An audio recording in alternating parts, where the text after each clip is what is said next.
8'de Sağlık'ta şu anki konuğumuz beslenme ve egzersiz koçu İlyas Gündüz. Hoş geldiniz. Hoş bulduk, merhaba. Hoş geldiniz. Hoş bulduk. Nasılsınız? Çok şükür iyiyim. Siz nasılsınız? Bizler de iyiyiz, sağ olun. Beslenme ve egzersiz koçu. Evet. Nasıl yani İlyas Bey? Biraz açıklar mısınız?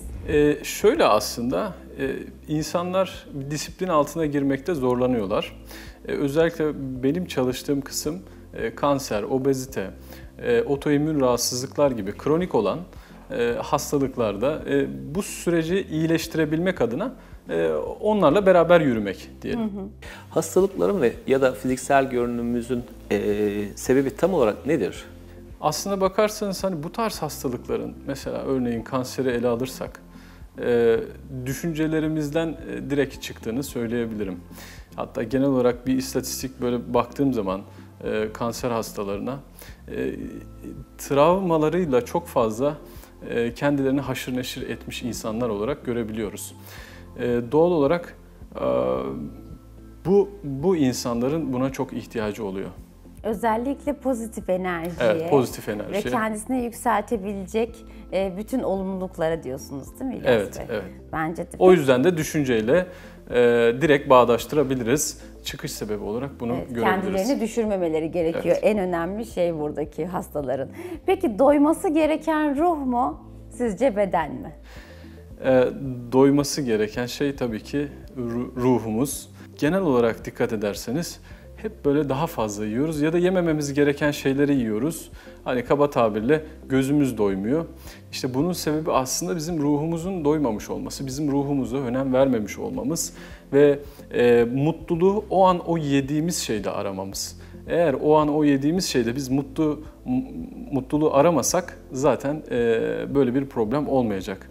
Bizim ruhumuzu maalesef doyuramadığımız için, mutluluğun ne olduğunu bilmediğimiz için fazlaca yemek yiyoruz ve fazlaca başka şeyler yiyoruz, tüketiyoruz. Bir de mesela şöyle bir şey de var aslında. Biz insanlara seni özledim, seninle görüşmek istiyorum, sohbet etmek istiyorum yerine seninle bir yemek yiyelim. Haydi bir yemek yiyelim. Aslında bu haydi bir yemek yiyelim değil, ben seni özledim, seninle görüşmek istiyorum. Peki bu tip problemi olan insanlara siz bir egzersiz ve beslenme koçu olarak ne yapıyorsunuz? Tam olarak kimlerin size ihtiyacı var ya da neler yapıyorsunuz? Nasıl ilerliyorsunuz diyeyim daha doğrusu? Şimdi şöyle, ilk başta onların teşhislerine göre hayatta optimum derecede dengeyi bulabilmelerini göstermeye çalışıyoruz. Yani bir egzersiz yapmadan beslenme, daha doğrusu şöyle söyleyeyim, aslında yemesi ve yememesi gerekenleri belli, bu belli. Spor da yapması gerekiyor ama 500 gramla yapması gerekiyor ama 5 kiloyla yapması gerekiyor. Ya da ama 5 dakika yürümesi gerekiyor ya da 10 dakika, 20 dakika yürümesi gerekiyor. Bunların hepsini biliyor. Belli bunlar ama bunları yapmakta zorlanıyor. İşte bu noktada bunları program haline getirip bir günü 24 saatini beraber takip ettiğimiz bir program oluyor. Birebir mi yapıyorsunuz yoksa uzaktan bir şekilde mi ya da ofisinize geliyor kişi onunla görüşüp ona belli bir takım reçeteler, bir reçete değil mi yani belli bir program mı çiziyorsunuz? Nasıl gerçekleştiriyorsunuz? Bana hani sağlığını kaybetmiş olan ya da kaybetmek üzere bir teşhis konulan insanlar daha çok geliyorlar. Yapılması gerekenler de zaten belli oluyor. Bu noktada biz sabahtan akşama kadar bir günde o bir gününü en sağlıklı şekilde, en mutlu şekilde nasıl geçirmesi gerektiğini planlıyoruz. Bunun içerisinde spor da var, beslenmesi de var ve pozitif yaşam da var. En önemli şeylerden bir tanesi. Ya bu işin %50'si beslenme, %25'i düzelmek için konuşuyorum. %25'i spor, diğer %25'i de pozitif yaşam. Bu dengeyi sağlamaya çalışıyorum onlarda ve sabahtan akşama kadar bir günü beraber geçiriyoruz. Sabah kahvaltısından başlayıp orada öğün resmini alıp egzersizlerinin takibini yapıp akşam yemeğinde son buluyor. Bu süreçte de sporu ben de yapabiliyor ya da kendisi de yapabiliyor. Eğer uzaktaysa yurt dışında olan danışanlarım var, başka şehirlerde olanlar var. Onlar da Ya online ya da oradaki sporcusu arkadaşlarımızla bu işi yürütüyoruz. Peki kaç günlük bu program dediğiniz? Yani ya da günübirlik, ayda bir kere sizinle buluşuluyor mu? Bir de orasını açıklığa kavuştursak. Haftada bir gün sizinle buluşacağım mı? Yoksa siz bana belirli bir süre 2 ay, 3 ay civarında her gün mü yanımda olacaksınız diye sorar seyircilerimiz. Evet, bu şöyle oluyor. Diyelim ki bir örnek vereyim, örnek üzerinden yürüyelim. 55 yaşında, 1.60 boyunda ve 110 kilo olan bir kadın ele alalım mesela. Şimdi böyle bir program, böyle bir durumda 1 sene gibi bir program çizmek gerekiyor. Çünkü en azından obeziteden çıkabilmek adına. Çünkü bu bir obezite. Buradan çıkabilmek adına en azından 1 senelik. Ama bir başkası vardır, hiçbir rahatsızlığı yoktur. Ben nasıl daha sağlıklı ve mutlu olabilirim der, o başka bir şekilde ilerler. Ama genel olarak hastalıklarla ilgili konuştuğumuzda hastalığın durumuna göre ancak buna karar verebiliriz. Diğer taraftan sporunu benle yapıyorsa zaten beni haftada 3 gün görmek durumunda, zorunda kalacak. Sporunu benle yapmıyorsa da her gün benle mesajlaşmak zorunda kalacak. Yani online'da sizlerle bağlanılıp sizlerden bilgi alınabiliyor. Tabii. Ha, süper hocam ya, güzelmiş. Peki verimlilik nasıl? Yani bu yaptığınız çalışmanın verimliliği nasıl ve hangi yaş grubunda daha çok taleple karşılaşıyorsunuz ya da şu yaş gruplarına daha fazla eğiliyorum diyebilirsiniz? Bu çok enteresan bir soru çünkü yaş grupları daha çok 50'nin üzerinde diyebiliriz.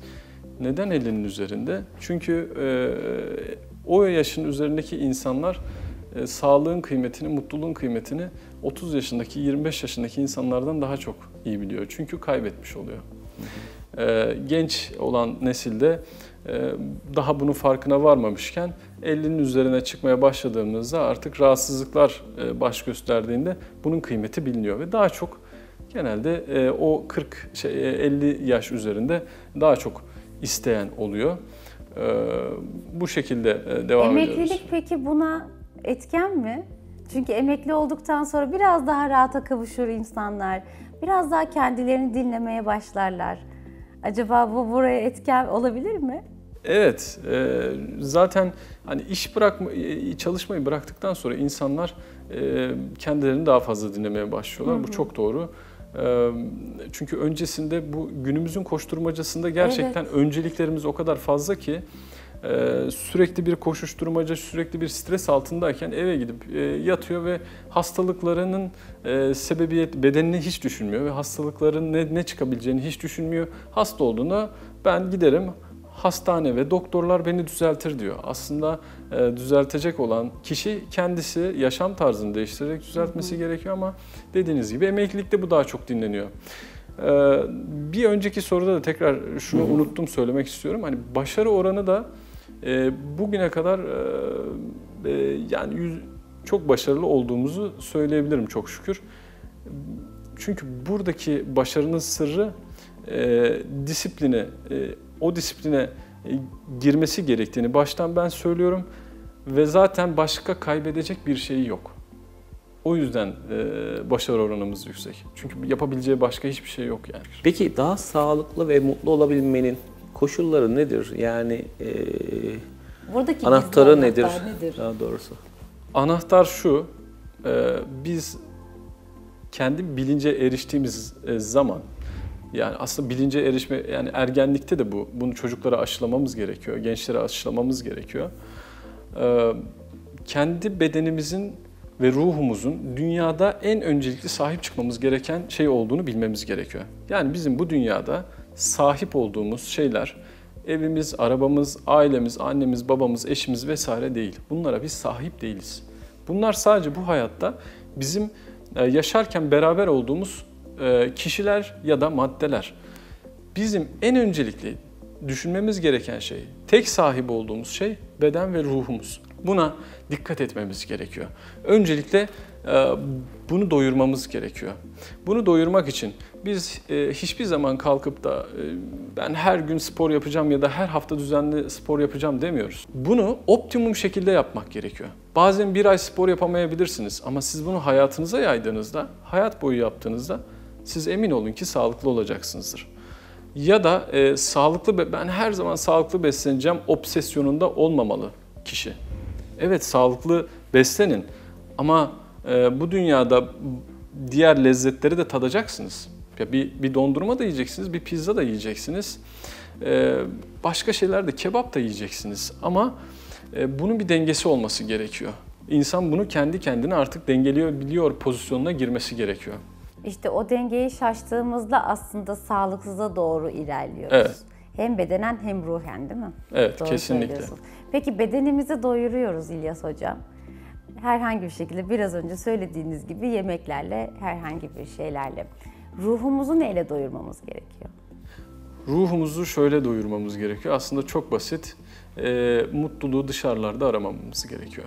Yani yemek yerken tabii ki mutlu oluyoruz yemek yerken ama mutluluğu o yemekte aramamamız gerekiyor.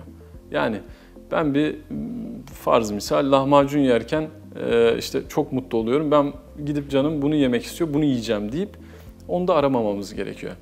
Veya sigara gibi bu tarz konu kötü alışkanlıklardan kesinlikle yani bu tarz şeylerde aramamamız gerekiyor. Mutluluk insanın içindedir.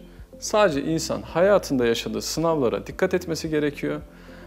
Yaşadığı her şeyin onu olgunlaştırması gereken bir sınav olduğunu bilmesi gerekiyor. Gençlere de bunu anlatılması gerekiyor. Büyüklerin de bunu öğrenmesi gerekiyor ki bu şekilde dengeli bir yaşama kavuşsun. Aynen, vallahi çok güzel açıkladınız hocam. Her şerrin arkasında bir hayır olduğunu Evet. kısaca bir açıklaması oldu bu. Ağzınıza sağlık, çok güzel bilgilerdi. Daha zamanımız da olsa gerçekten sizi çok güzel dinlerdik. Teşekkür ederim, sağ Masal olun. gibi oldu. Teşekkür ederim. Sonuçları çok güzel olduğunu ben çok inandım şu anda da. Eminim seyircilerimiz de öyledir. Hem bedenen hem ruhen beslenmenin ne kadar önemli olduğunu. Çok teşekkür ederiz, çok sağ olun. Ben Ayağınıza teşekkür sağlık. ederim. Bugün 8'de Sağlık'ta bizlerle beslenme ve egzersiz koçu İlyas Gündüz beraberdi ve bize hem bedenimizin hem ruhumuzun nasıl besleneceği konusunda birçok bilgiler verdi. Kendisine tekrar teşekkür ederiz. 8'de Sağlık tüm hızıyla tekrar devam ediyor.